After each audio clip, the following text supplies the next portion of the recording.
ഇതിങ്ങ് നമ്മുടെ നാട്ടിൽ കൊണ്ടുവന്ന് ഇത് വർക്കലയിലിരുന്ന സംഭവമാണ്. ഇത് ഞാൻ എൻ്റെ വീട്ടിൽ കൊണ്ടുവന്ന്. എല്ലാവർക്കും മനസ്സിലായല്ലോ. കഴിഞ്ഞ വീഡിയോയിൽ ഞാൻ പറഞ്ഞിട്ടില്ലായിരുന്നു ഈ കപ്പ എനിക്ക് നന്നായിട്ടങ്ങ് പിടിച്ച്. അപ്പോൾ നമ്മൾ ചേച്ചിയുടെ വീട്ടിൽ നിന്ന് കൊണ്ടുവന്ന്. ഇത് കാണാൻ നല്ല ഭംഗിയും കഴിക്കാൻ നല്ല ടേസ്റ്റും ആണെങ്കിൽ ഭയങ്കര പാടാണ് ഇത് ഉണ്ടാക്കിയെടുക്കുന്നതെന്നുള്ളത്. അതൊരു ടാസ്ക് തന്നെയാണ്. പിന്നെ അത് കഴിക്കാനും നല്ല ടേസ്റ്റാണ്. പിന്നെ ഇത് നമ്മുടെ വീട്ടിൽ പിടിച്ചതാണ്. നല്ല നീളമാണ്, കാണുന്ന പോലൊന്നുമല്ല, വീഡിയോസിലുള്ള പോലെയല്ല, നല്ല നീളം ഉണ്ടായിരുന്നു. എൻ്റെ കൈയൊക്കെ കാട്ടിലും വലുതായിരുന്നു ആ പയർ.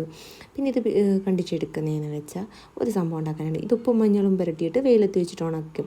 പിന്നെ അത് നമ്മൾ വൈകിട്ട് എണ്ണയിലിട്ട് അങ്ങോട്ട് വറുത്തെടുക്കും. ആദ്യമേ കഴിച്ച് നോക്കിയപ്പോൾ ഒരു ചെറിയ കയ്പ്പുണ്ടായിരുന്നു. പിന്നെ അത് ചമ്മന്തി കൂട്ടി കഴിച്ചപ്പോൾ അടിപൊളി ടേസ്റ്റായിരുന്നു. ഇതൊക്കെ നമ്മുടെ ചേച്ചിയുടെ മോളുണ്ടാക്കുന്നതാണ്.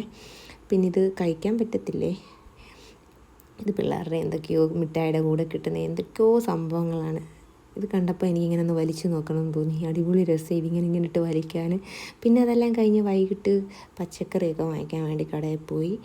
അപ്പം ഇന്നത്തെ വീഡിയോ ഇത്രയേ ഉള്ളൂ. എൻ്റെ വീഡിയോ ഇഷ്ടമായെങ്കിൽ എൻ്റെ ചാനൽ എല്ലാവരും ഒന്ന് സബ്സ്ക്രൈബ് ചെയ്ത് സപ്പോർട്ട് ചെയ്യുക പ്ലീസ്. നിങ്ങളുടെ സപ്പോർട്ട്, ഓരോരുത്തരുടെയും സപ്പോർട്ട് എനിക്ക് കിട്ടണം.